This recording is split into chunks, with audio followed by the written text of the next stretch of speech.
Welcome to Roleplaying History, the podcast where we explore the history of role-playing games. I'm Wayne Davis, and I'll be your guide for today's tour.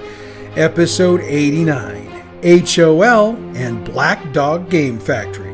So I promised at the end of last week's episode that we'd cover HoL in a deep dive. As you heard, we're also going to cover Black Dog Game Factory because it's got a rather interesting history, and I didn't think we could cover the game without covering the company responsible for it. And yes, I realize that if I keep covering 2 topics per show, I risk running out of material faster than I probably should, but don't sweat that. If and when we run out of topics to cover, we've got a plan for this show, so role-playing history isn't going anywhere. It might change a bit, but so long as you listen, we'll keep making the show. But you know what? Let's not talk about the future and what-ifs. Let's get the tour bus crank up and dig into the first topic on today's show. And we're going in reverse order, just so you know. Right off the top, longtime fans of White Wolf Publishing might be familiar with Black Dog Game Factory, as it was an imprint of White Wolf. It was specifically set up to publish game materials that were considered to be more adult in nature. I'll expand on that in a minute. The history of Black Dog begins with the publishing of Vampire the Masquerade in 1991. Vampire was already a role-playing game that pushed the boundaries of what was and wasn't appropriate in the tabletop role-playing game field. 3 years later, a much smaller company, Dirt Merchant Games, published HoL, which we'll get to in deeper detail in a little bit. White Wolf took an interest in it and wanted to publish it themselves, but they were concerned that HoL would damage their reputation, as White Wolf considered themselves a publisher for a younger audience, which meant they needed their material to be appropriate for younger audiences. That's where Black Dog Game Factory comes into play. White Wolf created the imprint, and the name comes from a company first mentioned in Werewolf the Apocalypse in 1991. While the company was initially set up specifically for HoL, White Wolf decided to take advantage of having an imprint devoted to mature literature and released more titles. In 1995, White Wolf directed adult-themed supplements for Vampire, Werewolf, Mage, and Wraith to the Black Dog label. Again, Black Dog gave White Wolf an outlet for supplements they wanted to release, but were afraid to because of the sex, drug, and other adult subject matter they contained. After the initial flurry of releases, Black Dog's release schedule was about 2 books per year, and they weren't afraid to court a bit of controversy with the product. 1997's release, Charnel Houses of Europe, the Shoah, adapted the Holocaust and dropped it into the Wraith setting. Needless to say, that title picked up controversy and some negative press when it was released, but still turned out to be a good seller for the publisher. Another release, Giovanni Chronicles, traced a family from the 1400s to the modern day and was released in 4 volumes between 1995 and 1999. Shannon Appelcline noted in his 2014 book, Designers and Dragons, that those titles specifically brought an innovation to the game market that hadn't been there previously. In addition to that, both titles brought a level of acclaim to Black Dog and, by extension, White Wolf. They also brought a lot of attention, but as I pointed out, some of it was bad. Then again, if the product sells well, couldn't we say that all press is good press? However, White Wolf was constantly torn between the concepts of pushing the envelope and risking damage to their reputation, as it was obvious from the beginning of Black Dog that it was owned by White Wolf. That conflict is what led to the eventual end of the imprint.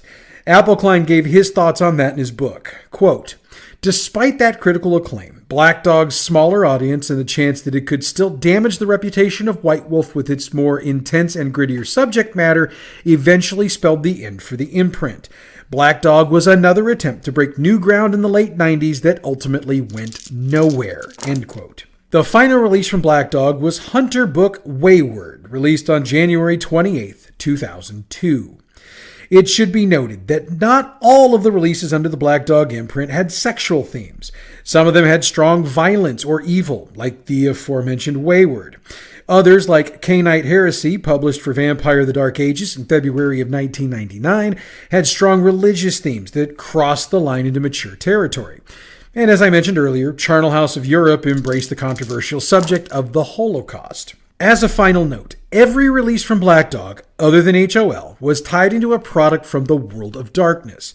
So the legacy of Black Dog was providing mature content for the World of Darkness line, and while all of the titles in that particular line have been out of print for 20 years or more, you can find them for sale in PDF form. You might have to dig a bit, but they are legally available. So thanks to the background on Black Dog Game Factory, we've already got a pretty good idea of what we're dealing with HoL, so let's dig into the game. HoL was derived from a conversation Daniel Thrawn had with college classmate of his named Dwayne Waters. Per their own recollections, the conversation took place during drives to school during the winter of 1990-1991. Both men were longtime and near religious players of tabletop role-playing games. Thrawn was reading a copy of the Lobo comic, and Waters commented on how cool it would be to base an RPG on the comic. Waters also gets credit for the name, as he said it could be called Human-Occupied Landfill. Thrawn ran with the idea, pulling Todd Shaughnessy in to help write and Chris Elliott to not only write, but to provide artwork. Thrawn also contributed artwork, as he was a graphic artist. Shaughnessy and Elliott were tasked with refining the system behind the game, and they play-tested the game in the spring of 1992 at Cape Cod Community College with their Dragons Club. They also tested at the Cape Cod Gaming Convention, the University of Rochester, and the U.S. Military Academy. Yeah, that military academy, West Frickin' Point. HoL was designed to be a satire of role-playing games. In fact, the authors took great pains to heavily poke fun not only at gamers themselves, but also the popular games of the time, with Vampire and D&D at the top of the list and taking the most jabs. As I mentioned earlier, HoL was originally published by Dirt Merchant Games and immediately got major props for being the satirical indie publication it was. Shannon Appelcline noted in his book that the game was, quote, funny and profane, even offensive, and it went against the tropes of many RPGs. Though it was never probably played that extensively, HoL did prefigure the wacky directions that indie RPGs would take in the 2000s, end quote. We also addressed earlier that White Wolf almost immediately picked up HoL and created Black Dog Game Factory to release it, so as to try to distance themselves from the inappropriate nature of the game. The release was a 140-page softcover book, with Todd Shaughnessy, Daniel Thrawn, and Chris Elliott as the creators, and Simon Kono getting credit for the cover art. Also in 1995, HoL got its one and only supplement, Buttery Wholesomeness. Despite the title, Buttery Wholesomeness was as irreverent and adult as the game it was written for. And shortly before the end of Black Dog, HoL got a second edition, released on September 1st, 2002. Okay, so we've covered the history of the game. Let's take a look at the setting of this game to see why folks feel it's so mature and irreverent, shall we? As I mentioned during the brief rundown of HoL during our 50 Greatest Games episode, it's a science fiction game set in the very distant future. The background is that mankind has colonized the entire galaxy, which was a fairly new concept at the time. PCs in HoL have either been trapped or imprisoned on the planet HoL, which is short for Human-Occupied Landfill, and the planet is located outside the galaxy as far away as possible from everyone else. Not to offend our Australian friends, but that was the basic concept when the British Empire sent prisoners to Australia back in the day. Get them as far away as possible from everybody else. Now, these humans are thought to be the absolute scum of the universe, which I certainly do not think of our Australian friends, but the opinion in-game comes from the COW, short for the Confederation of Worlds. COW is the ruling government body of the human territories, and you can already see some of the satire coming out in the names. Over the centuries, humankind has colonized space using what's called the quasi-dimensional star drive. The description of this is an absolute trip. The drive is powered by energy produced through the mating rituals of jump slugs, which are giant slugs that feed on human corpses and are tended by humans that are social rejects dressed in full body containment suits. The satire and jabs keep coming, as the enemy of Cow are aliens called Snee or Sedug Nirg Eltil Eshot. It's a mouthful, but read it backwards. I'll wait. Yeah, okay, I can't wait that long. It's those little green dudes when you read it backwards, and they're perpetually plotting to take over the universe. What are we going to do tonight, Brain? Same thing we do every night, Pinky. Try to take over the world. Sorry, couldn't help a Pinky in the Brain reference here. Seemed appropriate. HOL has another function for cow, and that is as a garbage dump. Literally. That means the entire planet is covered in mountains of rotating debris, and that includes everything from candy wrappers and the hulls of old starships all the way to toxic nuclear waste and medical waste, including used syringes. I get it was meant to be satire, but these days it hits a little close, don't you think? HOL has some native inhabitants, as the wasteland works well for the breeding of cute little creatures known as wasteums. They can be captured and kept as pets, used for target practice, or eaten like tasty pudding cups. However, some of them have what could be termed as an evil gleam in their eyes, and those are actually called wastit, which are carnivores and man-eating creatures. However, they look the same as the wasteums, so be careful. Now, there are creatures native to the planet that aren't cute and fuzzy. Flesh tenders, which are subterranean horrors, have been described by the few survivors of attacks as two evil eyes and very big teeth. HOL also has its gangs and criminal psychopaths, so it is, like I said during the countdown, a kill or be killed game. Needless to say, the setting of HOL is basically designed to make the characters paranoid, since they can be attacked by pretty much everything at pretty much any time. I mean, you've got mutant flesh tenders, psychopaths with axes and other weapons, fuzzy little creatures that are actually man-eating. So, yeah, paranoid. The topper to all of this is that the citizens of Cow see all of this as entertainment. See, they watch holographic channels dedicating to the viewing of all of this via explosive robotic cameras known as crickets. In other words, the designers of this game somehow saw the overabundance of reality television. Go figure. One more point here. It was never specifically noted in any HOL product, but it is a theory from the fans of the game that HOL is actually the Earth, or at least what it once was. Now, I haven't had enough of this game yet, so let's dig into the mechanics of it, and be prepared to stick your tongue firmly into your cheek for this. HOL is a D6 system, specifically a 2D6 system, and the GM is known as the HoL Meister. Say that last one again. Yup. Here we go. The core rulebook for HOL doesn't actually get into building characters. It offers up a number of pre-generated characters for use. The characters are a young boy with an oversized plasma gun whose survival cannot be explained, a pedophile priest, a gamer geek, Elvis Presley, and obvious parodies of the Silver Surfer and Incredible Hulk. Character creation became a thing with the release of Buttery Wholesomeness.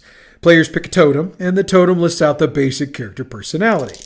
And to show where the heads of the creators were, one of them was the Bush Baby, which would be a fast, nimble character. There was also the Sloth, which was smart but slow and lazy. And before I continue, I do apologize for the terms I just used. I took them directly from the text itself and used them as examples of why this game was as mature and controversial as it was. Moving on. Needless to say, the creation process continues to be, well, disturbing, if I'm honest. The rest of the system is full of charts that tell you to roll on other charts, which parodies a whole lot of games of the time, but will also give you a frickin' migraine. And like it was in Traveler, your character can die during creation. So let's continue with the ridiculousness that was HOL character building. There are 5 stats in the game. Gray matter, which is intellectual capacity. Meat, which is physical strength. Feats. Come on, you know what this is. No, it's dexterity. Mouth, charisma. Nuts, which is spiritual resolve. Some of us would call it testicular fortitude. Stats tend to be rated from -2 to +10, but the rules do note that higher and lower ratings are possible in creation. Each stat has a number of skills that are associated with them, and they include operate starship and chew gum at the same time, repair toasters and stuff, turn radios into howitzers, organize fundraiser, make someone stop living with your fist, make sharp things go through soft things that scream and bleed, scathing, ooh, big word, sarcasm, whining until you get what you want, make everything you say sound more important than the voice of God, that psycho Bruce Lee shit, withstand, enjoy, hellish agony, spot, wastit. There are what the creators would call explanations and or definitions for each of these, but I think they tend to speak for themselves. So with the character created, let's get into how we deal with stuff in the game. Task resolution involves rolling 2d6 and add the stat rating, related skill value, and whatever difficulty modifier the Holmeister hands out. Those modifiers can range from between +4, which they call easier than a cheap streetwalker, and -4, which they call bogusly difficult. Again, higher and lower modifiers are always possible. A total of 15 or higher is a success, while 14 or lower is a failure. And of course, there's a chart that provides more detail. It's called the general chart. Speaking of rolls, snake eyes are always a bad thing. Forget the bonuses. These allow the Holmeister to let loose whatever horrors they want to release, and the book specifically urges them to let out pent-up anger and frustrations on the group in these moments. But if they're not feeling that, there's a chart they can roll on, which includes things like snapping a groin muscle. Boxcars, that's a pair of 6s, by the way, are always a good thing. They allow the player to re-roll the dice and add the results to the 12 they got in the first roll. They also add a point to the Grace of God pool, which we'll cover in a moment. Multiple re-rolls are possible, and it's also possible to get snake eyes on a re-roll, so you'd get both sides of the deal. Let's look now at combat. Needless to say, in a kill or be killed game, there's going to be a hell of a lot of combat. Initiative is rolled first, but unlike most games, this is an opposed roll of d6 plus feats. There's 2 types of attacks, melee and ranged. There's also 2 types of defense, dodge and parry. For the attack, the attacker rolls 2d6 plus the stat plus the skill, and they check the combat chart, which works the same way as the general chart. The total attack is modified by the defender's feats plus 2d6 plus whatever modifiers the Holmeister puts in, like for cover. Ranged attacks are modified by range, and they go from +4 for being really close to -4 or worse for being really far away. I was gonna do the Grover thing, but this show's ridiculous enough already. Moving on. Of course, where we have attacks, we have to have damage. Now, we have to note that weapons in HoL can literally be anything the characters can get their hands on. I mean, some of the descriptions I saw online were enemy be gone, kitty kitty bang bangs, rolled newspapers, and broken bottles. And that's just the stuff I chose to put here. It gets worse. Trust me on that.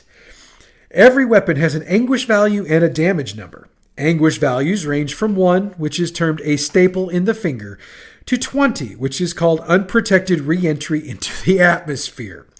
The higher the number, the more the character gets hurt. Oh, and it's strictly for the enjoyment of role-playing. For the record, damage numbers have no upper limit. All characters in HoL have 20 wound levels. They start at 0 and increase based on the amount of damage taken. Here's how we compute the amount of damage taken. Add the meat stat to the armor value and subtract it from the anguish value.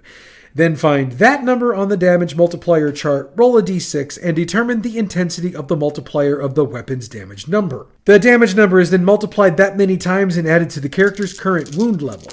So, let's take a look at the wound list and the associated penalties. 5 or more, -1 to all rolls. Hurtin'. 10 or more, -2. Smoking the pain pipe. 14, -3.